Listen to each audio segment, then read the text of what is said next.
Welcome to In Her Voice.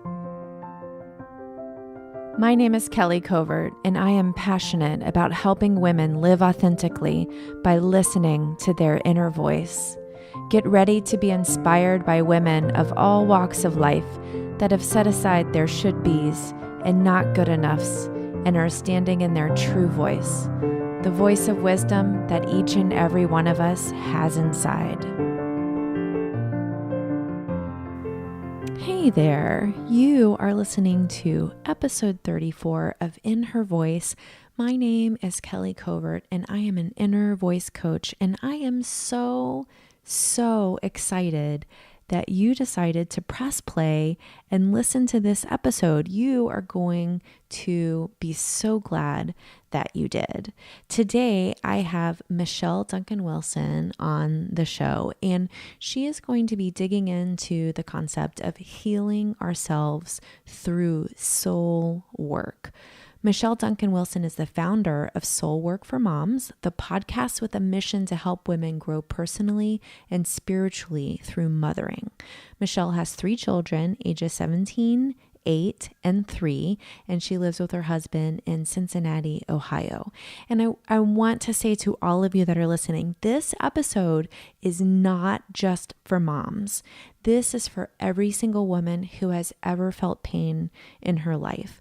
I just love how transparent Michelle is with her own story and sharing her own story with us of doing this soul work to heal herself from her own pain and to come to deeply understand who she is. If you know what suffering is, if you know what struggle is, if you have had pain in your life, you need to listen to the rest of this episode. It's so good. Michelle is gentle and tough all at the same time. And I know you are just really going to connect with her energy and her spirit truly during this interview. So if you find yourself nodding your head or thinking of someone that you love during this episode, please pay it forward and share this episode with them. You can share it right from your podcast app, or you can send them the link, which is kellycovert.com/34. So let's get on to our interview with Michelle Duncan-Wilson. Welcome, Michelle Duncan-Wilson, to In Her Voice. I'm so excited to have you here on the show today. Thanks, Kelly. I'm happy to be here. Wonderful. And so your podcast is called Soul Work for Moms, which I just love the name of that. There's so much goodness just in that name. And so I thought that we would start there by asking you, what is soul work? What does that mean? So I define soul work as anything that you do that gets you in touch with who you really are. And for me, soul work shows up when it shows up with discomfort. And most often for me, it shows up with pain.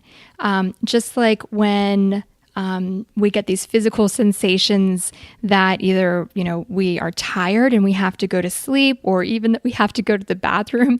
I feel like that pain that we feel, that emotional pain, that is our soul telling us, okay, I need healing here. I need you to look at this. I need you to address this because this needs some attention.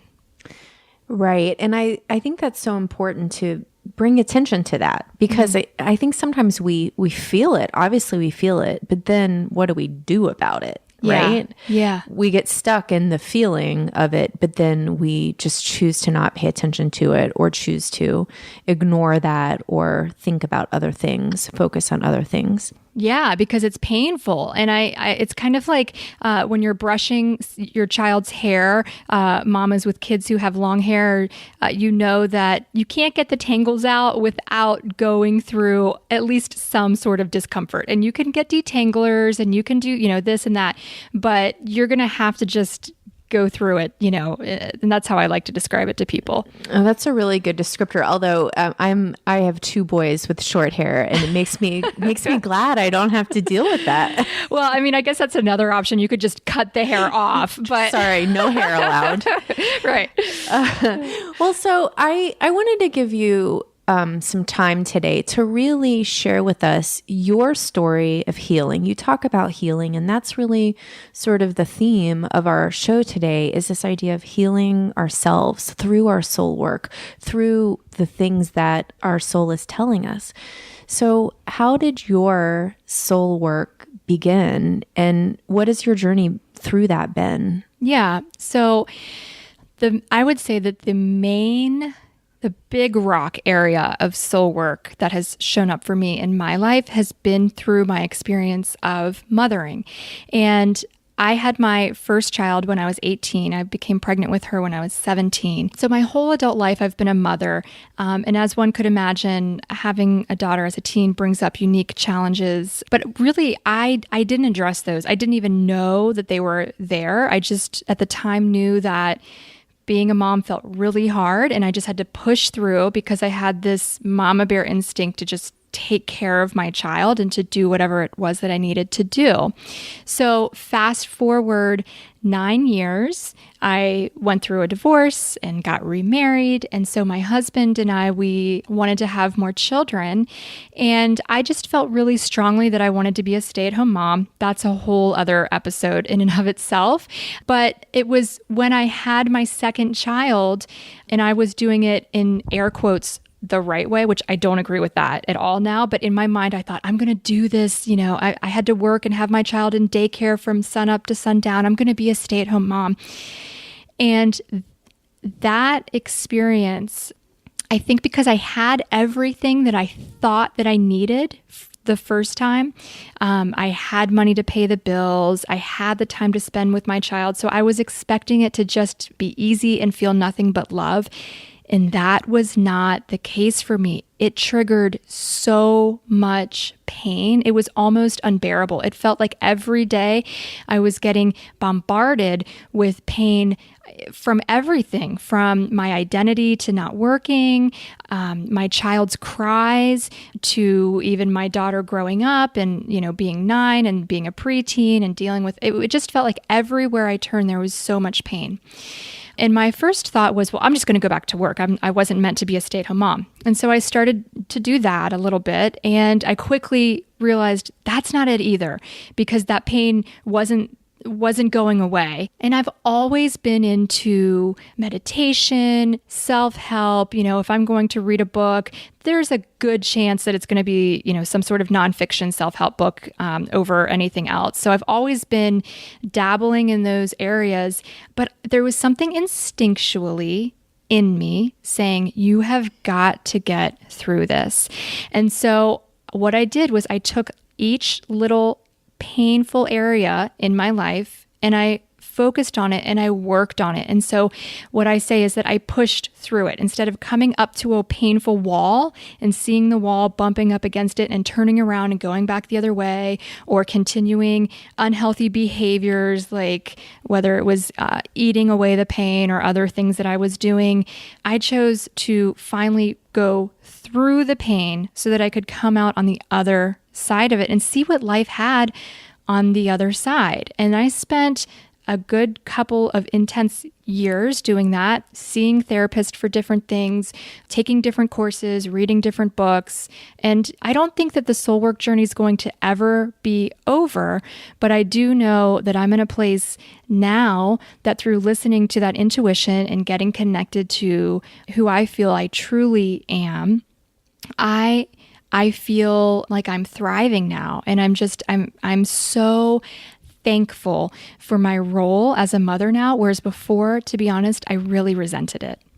And I'm sure that you're not alone in that. And the only thing that's different between you and every other mom out there who feels that way is that you are having the courage enough to be vulnerable and say that. Yeah. And I didn't just wake up one day and have that courage, right? It came little by little, baby steps, and it grew like a muscle that you work out. Oh, sure. And this idea of moving through the pain, I find that so interesting because I feel like all of our lives, we spend so much time avoiding pain. Yeah. Like avoid physical pain, avoid emotional pain. Like we will do everything possible to avoid that. So how did you convince yourself that that's what you needed to do? Because I had gotten to a point where I felt like I had tried everything else. It felt like a laying down myself to life, to saying almost like take me, life. I cannot do anything else. I will do whatever it takes now to get through this pain and suffering. Mm-hmm. Yeah. It reminds me of that book by Michael Singer called The Untethered Soul. Yeah. I haven't read that, but people have said that to me, so I should put that on my reading list. Yeah. I actually read it over the past few months, maybe a couple of months ago, but he talks a lot about this idea of moving through pain and allowing the pain to move through you instead of blocking it. And it's a really beautiful concept and one that I had never really thought about before. But when you started to move through that pain and you started to say, okay, let's have it, what did you find? I mean, what did that look like even? I mean, how did you do that?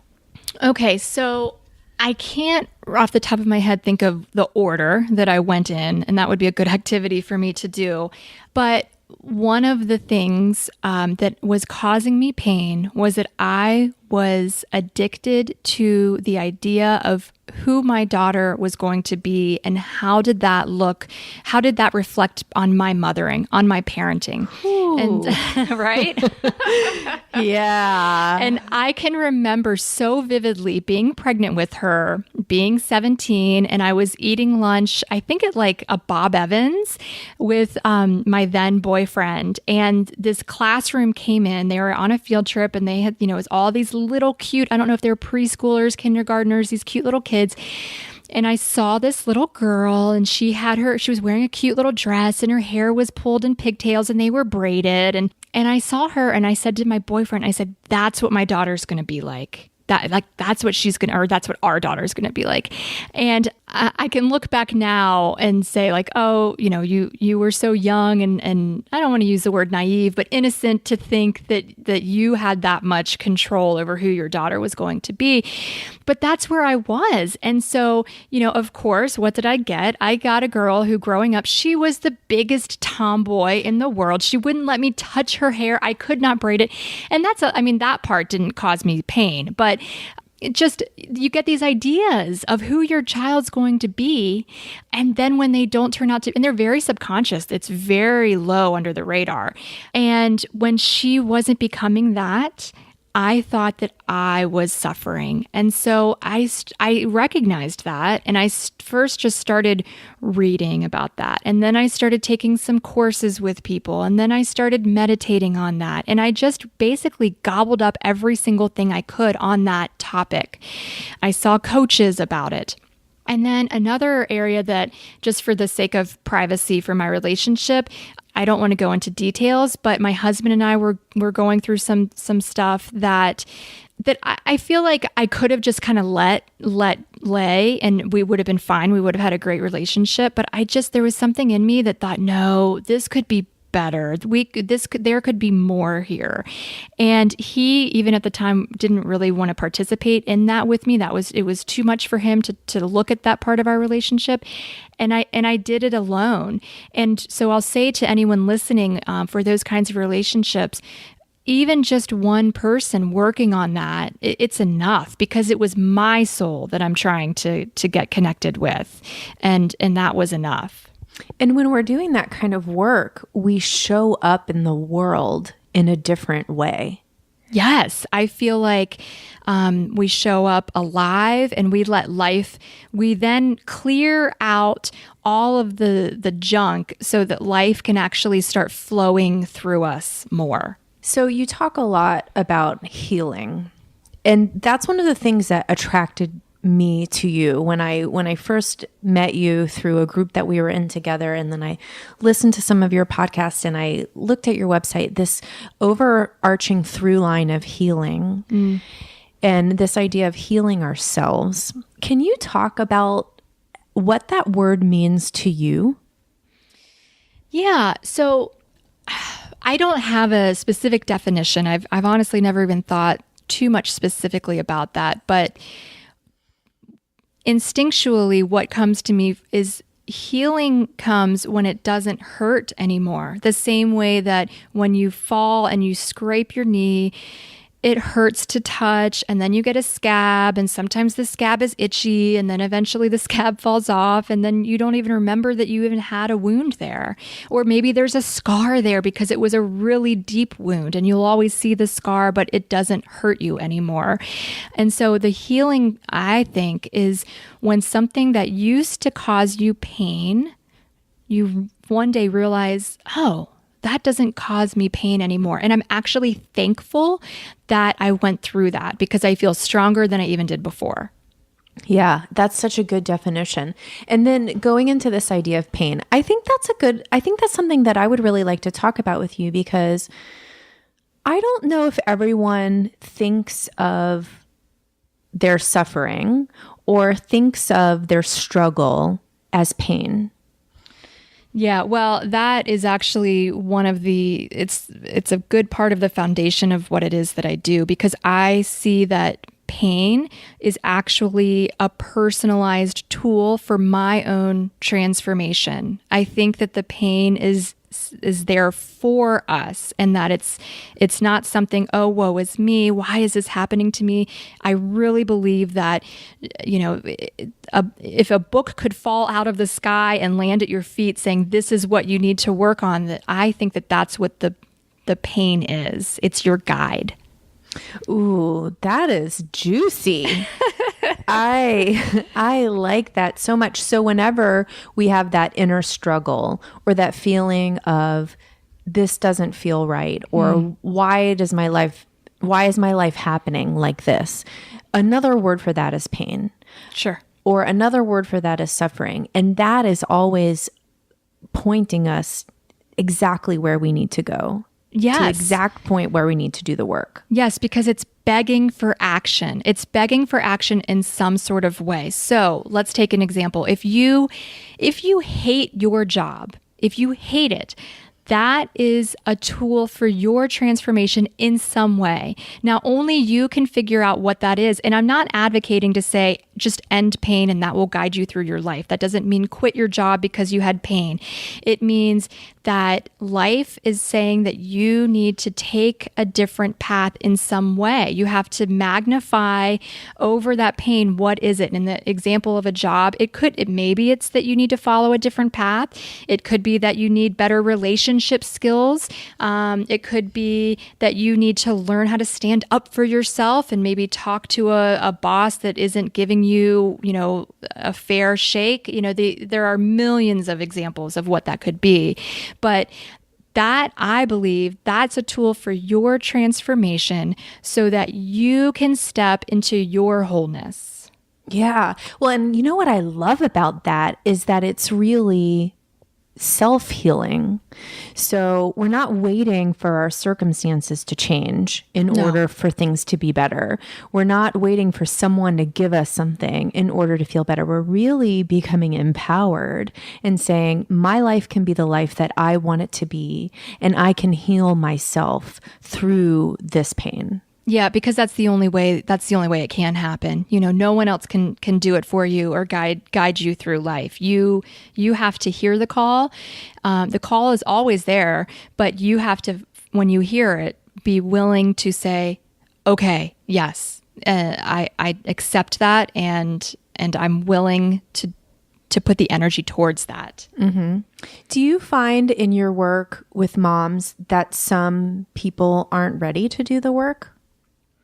Oh, of course. I mean, I think some people don't know how to cope with the pain that can come up. And so There are things that you can do to kind of titrate, I guess, the uncomfortable feelings, the pain that can come through. I think depending on what kind of pain you're trying to deal with, if we're talking about big traumatic types of pain, well, I definitely think that you should be working with a professional, a therapist, a psychologist, someone that has experience, because there are a lot of deep, dark waters that you can jump into. I'm not saying to go that alone, but sometimes it's that we have an aversion to, it's kind of like when you go to the doctor and you know you're going to get a shot.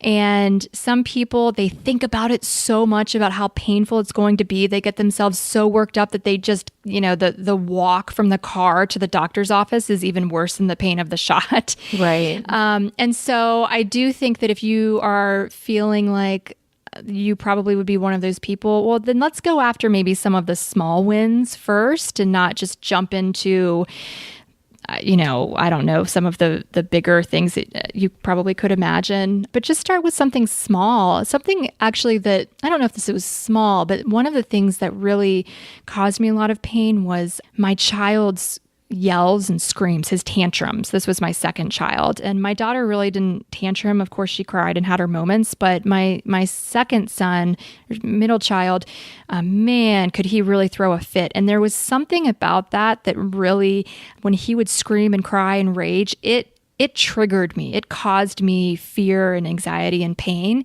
And so, I encourage anyone to just start somewhere, get online, start looking, start talking to people. And there are a million things that you can do for that. You can do EMDR. You can, if you are super into like animal medicine, or you could do a drum circle. There are, for as many different types of people, there are a million ways to get in contact with healing and growth. What I would like to point out to people is, sometimes we think of diving into that pool of pain as, oh, it's going to suck and it's going to be hard and it's going to be painful. But I would venture to say that we're feeling that pain anyway. Yeah. Even if we're avoiding it, we're feeling it. Like you're already there. Yeah. And you bump up against that wall and it hurts, and then you turn away, and you're going to have to keep bumping up against it until you do something about it. Yeah. And, if you need to swim across an ocean to get to the other side, that doesn't mean that you have to just jump in the deep end and swim a marathon. You can start by just dipping your toes in the water on the beach, right? You can, and you can just work your way up to that. And I did reach a point after about a year and a half where I was just burnt out. I was like, enough with the self-help, enough with the soul work. I just need a break. And I remember I took a whole summer. I didn't do a thing. I didn't read a book. I didn't try to work on myself. I was on vacation, and that felt really good too. And I think that was like when you are working out, I know trainers say you shouldn't work out 7 days a week. You should, I don't even know, you should take a day off at least. But rest and recover. Same kind of thing. Yeah. Like that rest and recovery time. That's okay too. Well, so I'm really interested. You said that this work really began when your second child was born. Mm-hmm. So I'm interested in the differences that you felt from when your second child was born to when your third child was born. Oh my gosh, Kelly, it was night and day. It was night and day. I mean, when my third child was born, I had already done so much work, and I had already gotten in touch so deeply into who I really am that things that had triggered me with my first and second child, they not only did they not trigger me, but I felt immense love and gratitude for any time that those things would come up. And just the presence of mind to just know that everything was going to be okay. With my first child, I had so much fear. Was I going to, be a good parent? Was I going to do everything right? And some of this, I think, is just experience of having 3 kids, right? Sure. Versus your first or your second. But I wasn't personalizing everything anymore. And I certainly am not sitting here and trying to tell anyone that I've done so much soul work that I'm sitting on no pain ever, no anxiety, I never get triggered. The difference for me now is that when it happens, I just think, okay, there, here's another one. Like this is another chance to just get even deeper, just get even more connected. And I like to think of it as just becoming more open. I love that. Just like a new opportunity to practice again. Yeah. So what keeps you grounded? I mean, what are you doing on a daily basis to really keep you grounded in who you are? You said like that process of knowing who you are. How do you stay grounded in that? My number one have to every day is my meditation practice in the morning. And for me, I grew up with a father. We had a meditation room in our house. So wow. I've been not regularly meditating, but my first experience with meditation was in 4th grade. And so that's very comforting to me. But even if you've never done it or you're rolling your eyes, it's thinking, oh gosh, another person talking about meditation, just do it 15 minutes. Find an online free, audio or YouTube video and just try it for 15 minutes and keep doing it every single day. No matter what, if there's one thing I do every day, it's definitely going to be meditating. I do often journal my values, my priorities, because those shift. I do have core values that will never change, but just even what do I value this year is different than what I was really valuing last year in my priorities, and that really helps me to stay grounded. My husband and I talk about this kind of stuff a lot, how we're feeling, not just to-do list things with the family, but more of like, what's the health of our family like right now? How are things feeling with this child or our relationship or just in general? And then, we already talked about soul work, because that's the biggest thing that I would say keeps me grounded. But on just that daily basis, it's that meditation, journaling probably once a week, and then talking to my husband as much as possible. And those are all such good and easy practices. Like none Totally. of that has to be hard. There's no wrong way to do it. And I highly recommend for my listeners out there, if you're looking for a really great meditation app, Insight Timer is wonderful. And I use it. I have the paid version because I wanted more bells, literally like more ending bells. But the free version is awesome. There's like over 5,000 guided meditations on it. So you could just search something up, all different lengths and everything. So that's a really great and easy way to get started. And I would love to plug as well my meditation teacher. His name is Loch Kelly, Loch, last name Kelly with a Y. He also has some really great meditations that I think are especially good for people that have really never had success with meditating. Ooh, I'll definitely link to that because I think that it's always good to have as many resources as we can, because especially when you're first diving into meditation, it can be very overwhelming and there might be this feeling of I'm not doing it right or what's wrong with me? It's not working. Right. And I think knowing that it is working, no matter how many times you think about what's for dinner tonight or whatever, that time, that stillness is what is creating the difference. Yeah. And the more you do it, not only do you get that time, but you hopefully start to get these glimpses of a different level of consciousness that you can operate from. Yeah. When I'm meditating, what I find the moments that really are most magnificent to me is when I'm in this place of nowness. Right? Mm-hmm. Like I'm not thinking of who I want to be or who I should be. I just feel like me. Yeah. It's kind of almost like you're on like an autopilot, but still able to function. Yeah. So that brings me to this question of you, Michelle Duncan-Wilson. You said your greatest work that you've done is discovering who you are. So can you tell us that? Who are you? What does that mean? Small question. I know, right? Well, it's actually a perfectly timed question, because if we want to pull back on the broadest level, it's through my meditation practice that I have truly come to get in touch with who I am is love and awareness itself.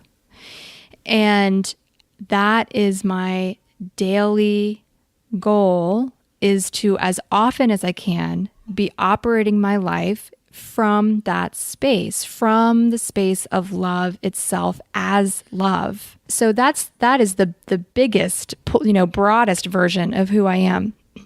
And then from there, I'm someone that loves my children and my family and my friends unconditionally. And for me, that's been the biggest gift of motherhood, is learning what truly it is to love someone without any conditions on what they've done or haven't done, that I have eternal love for them. Yeah, that is beautiful. And I feel that motherhood provided the same lesson for me as well. And I feel that my oldest son, and I've shared this story on the podcast before, he is really the one who helped me discover how to love myself unconditionally. Yeah. And I'm so grateful for that. So this podcast is all about listening to, connecting with, and living by your inner voice, which clearly you're doing on a regular basis. But if I could ask you this right now, what is your inner voice saying to you right now? Well, right now, like in this very second, in this moment, it's saying to not forget to mention that in some way, shape, or form, that all women are mothers. And so if you're listening to this and for whatever reason you've chosen not to have children, you desire to have children and it hasn't happened to you yet, we can all be spiritual mothers, because a mother is just someone who nurtures and cares for someone else. But outside of that, in the moment, I am also knowing that for me personally, this summer, I'm here in Cincinnati and it's summer here. It's a time for me to turn inward and really take care of my family, in my four walls of my home, and to take a step back from my work with Soul Work for Moms just for the summer, and to not be afraid of that, and to not be conditioned by our culture to always be going, but to listen to my inner voice saying that that's okay, that is what is needed, and that then in the fall when the children are all back in school, that I can turn my focus back then. I love that so much. And I think it's so important for people to hear other women saying, I'm setting things aside. Yes. I'm laying things down because my family is a priority, or whatever is the priority. And I'm so glad that you said that about everyone being a mother, all women being mothers, because I think that sometimes when we have discussions about motherhood, people might feel not a part of that. And that's not what I want ever. And I really believe that, whether it's motherhood or your career or a relationship, we're all moving through this pain. Whatever pain is coming up for us, that's what it's showing. And it shows up different in everyone's life. Yeah. And I think that motherhood, it comes from our feminine source. And so anyone that feels any connection with any femininity, well, I don't want to get my words messed up here, but anyone connected with femininity, that doesn't mean that you are more, you can be completely identified with masculinity here. So I'm getting off course, but the feminine is the mother. And so that is what we are allowing to come forth when we say that everyone is a mother. We are the ones that are nurturing each other, the world, etc. And we need all different kinds of mothers and all different kinds of mothering. That's right. Yeah, absolutely. So regardless of what your family situation looks like, or, what you're good at or what you're not good at, it's like you said, there's no one right way to be a mother. And that's so beautiful. Yeah. So why don't you, Michelle, let everyone know where they can find your past episodes, and so they can get all caught up. And then by the end of the summer, they'll be waiting for new episodes, and then also how to connect with you on social media. Sure. So the website is soulworkformoms.com, and on social media, Twitter, Instagram, Facebook, it's Soul Work for Moms. And the podcast name is, you guessed it, Soul Work for Moms, and that's available really anywhere that you listen to wherever you're listening to this podcast, you can also find Soul Work for Moms. Yeah, and I highly recommend it for all women because Michelle has a huge array of guests that talk about lots of different things. And I have really loved the episodes that I've listened to so far. Thanks, Kelly. You're welcome. And to wrap things up, Michelle, I just want to take a moment to honor and acknowledge you in this moment. I am feeling right now your gentle spirit, and I'm so thankful for that. I could just feel calm in your presence, even though it's just a digital presence. I really feel that energy coming through, and I'm so grateful for your willingness to share with us and for the work that you're putting out into this world. Thank you so much. Thanks, Kelly. I really enjoyed talking with you today. I am so grateful for Michelle to just have been here to share this idea of moving through our pain, of using that pain to guide us, of really understanding that our pain can be more than just pain, that it can be something that can totally transform us and transform the lives that we're living. So I really hope that you're able to take some of these tools that we talked about, take some of these ideas and implement them in your own life, because wow, that will be so powerful. I just want to say to all of you, thank you for being here today. When you say yes to listening to In Her Voice, you are saying yes to you. You are saying, I am enough today. You are sending yourself a message that you are ready to live a life that is aligned with your soul's true purpose. And you know what? I can't wait to see what that is. So as you're listening, if you're getting excited for the change that's coming in your life or that is already there, you know what? Take a picture, take a selfie of what you're doing while you're listening to In Her Voice. And you can tag me on Instagram or Twitter at Kelly J. Covert, and I will share these. I can't wait to see you guys listening to the podcast, because in my mind, I know that you are, but I would love to see it in action. So if you want to do that and share it with me, you can also share over on Facebook in the Worthy Collective, which is my free community that is open to all of you to join. So you can find the links to all of those right in the podcast app that you're listening to, or over on the show notes at kellycovert.com. Just hit the podcast tab and scroll down and you'll see them right there. Today's podcast is sponsored by my course on overcoming perfectionism. If perfectionism is something that you struggle with, it's probably holding you back.